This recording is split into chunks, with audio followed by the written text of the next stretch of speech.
Storytelling Guild's second Monday storytelling concert series. I'm Mikalena Zuckett. I'm the president of the West Virginia Storytelling Guild, and I am your MC for this evening with that. We're going to begin our concert tonight with Karen Vuranch. Karen has been a professional storyteller and actor for over 30 years. She's performed in every county in West Virginia, in 37 of the U.S. states, as well as England, Wales, and China. She's well known for her Coal Camp Memories, a collection of storytelling drama that Karen wrote from oral histories that she collected about a woman's life in the coal camps, in the coal fields. Karen is also known for her historical portrayals of Pearl Buck and Mother Jones. Karen teaches and serves as director of the theater department at Concord University. Her story tonight is called The Fayetteville Flood. And now I give you Karen Vuranch. July 7th, 2001 seemed like any other day in Fayetteville, West Virginia. The locals were taking down the bunting from the 4th of July celebration, and the tourists were gawking at the New River Gorge Bridge or risking life and limb on the wild rapids of the New River. Now, my little town that I live in has a love-hate relationship with tourists. There are some people who think that they're wonderful because they make their living from them. There are other people that complain that there's no place to park in front of their favorite restaurant, but they still like the excitement of a tourist town. And there are others who ask the question, if they call it tourist season, why can't we hunt them? They're the same ones who wear a t-shirt with a big black bear that says, "Send more tourists." The last ones were delicious. But when it started to rain, tourists and local alike thought it was a good thing. The locals said, "Great, I don't have to water my tomato plants today." The tourists said, "Great, the Whitewater Rapids are going to be high on Middle Key needs to be a great ride." But it kept raining, and it kept raining. Things got canceled that night, concerts were canceled, and it didn't stop raining. That night, a loud crack of thunder woke my husband out of a deep sleep. And when you're startled like that, you can't go back to sleep. So he went downstairs, and on the front porch, he found my son and my brother, who was visiting, also awake. And they said what everybody else said who watched the rainstorm that night. Normally, when you see rain, you can tell the droplets from each other. But this was like being under a waterfall. And then a loud crack of thunder came, and those three strong, stalwart men scampered in the house like little girly men, as my brother said. And when it was all said and done, the OAY television weather reporter said that between 4 and 11 inches of rain had fallen in an hour. He also said that we normally get 2 to 3 inches of rain. So that meant 2 inches of rain a month. 3 to 4 inches of rain fell in 1 hour. And when that water fell, the rivers began to rise. All throughout southern West Virginia, in little hollers, Scrabble Creek and Page Creek and Minden, there were roaring rivers where there had been none before. And let me tell you, this is one time we were glad that we had a tourist industry. Because all through southern West Virginia, those whitewater raft guides took their boats into hollers like Page and Scrabble Creek and pulled people out of second floor windows and off the top of roofs. In Minden, when they went out, they had to duck their heads down because the water was so high they would hit their heads on the power poles, the power lines going across the road.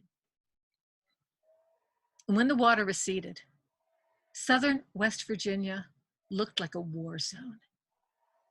Cars were upended in ditches. Houses were moved off their foundation. Entire roads had been eroded away.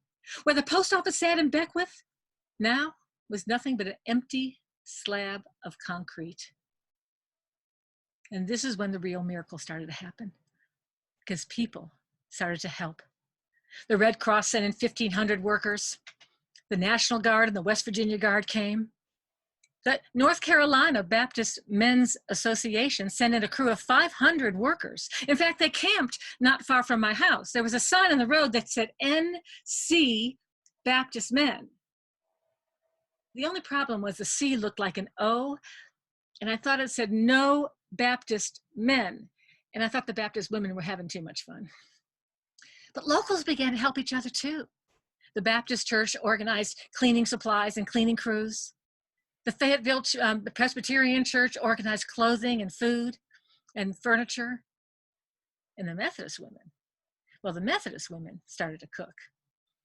Janice Comer was a cook for a local elementary school, and she got a call from a friend of ours, Agnes Casto, saying, Janice, there are people who don't have any food. And so Janice got permission to get her great big kettles from the school and a few pieces of some commodity food. She went down to the church and began to organize her crew to cook. A local camp was going to meet the next week, and of course that was canceled. They brought all their food, and people started to come. They came to eat, but they came to give food too. I hear you're cooking. Would you like some spaghetti? I hear you're cooking.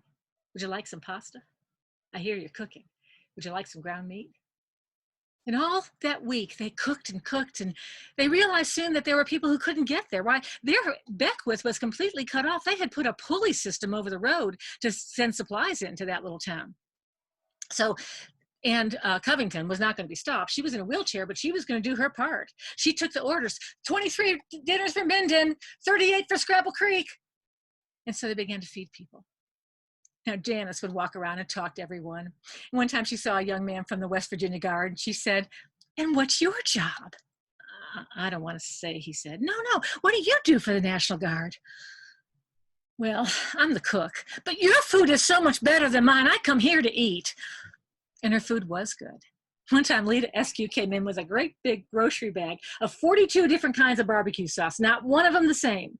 And Janice put them all in a pot with some pre-cooked commodity chicken, and everybody swore it was the best beef barbecue they'd ever had in their life. And at the end of the week, Janice and her crew had made over 2,000 meals.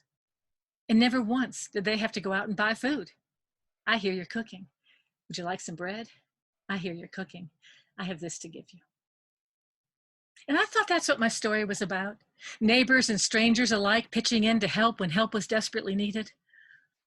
But this was July of 2001. 2 months later, the Twin Towers were attacked by planes. And like everybody else on 9/11, I sat there and stared at the TV in disbelief. And the next day I joined with people from my community, and we marched from the post office to the courthouse. And we held candles and sang songs, and some people spoke and everybody cried. As I stood there on that bright blue September afternoon, I realized those stories I had been collecting for the past few weeks about the flood in my community were about something else altogether different. They were about perspective. They were about when you get that phone call from your friend saying that your best friend's husband has just died of a heart attack. Or you hear on the news that another doctor has died from COVID-19. Or you see the stories over and over again of George Floyd begging for his life and saying he can't breathe. You ask yourself, what can I do? What can I do? Well, in the first situation, you send a casserole and make sure you put your name on the plate or you'll never get it back. And then you sit down and write a check to your favorite charity. And then you take part in a peaceful demonstration to declare that Black lives matter. But when that doesn't seem like enough, I'll tell you what you can do. You can love your family and friends as you have never loved them before. You can be a good citizen and a good neighbor and find some way to make your community a better place. And you can tell your stories. Because it is our stories that celebrate our history, affirm our values, give us a laugh when we desperately need one. It is our stories that keep us strong. Thank you. Thank you so much, Karen. I really enjoy your story there.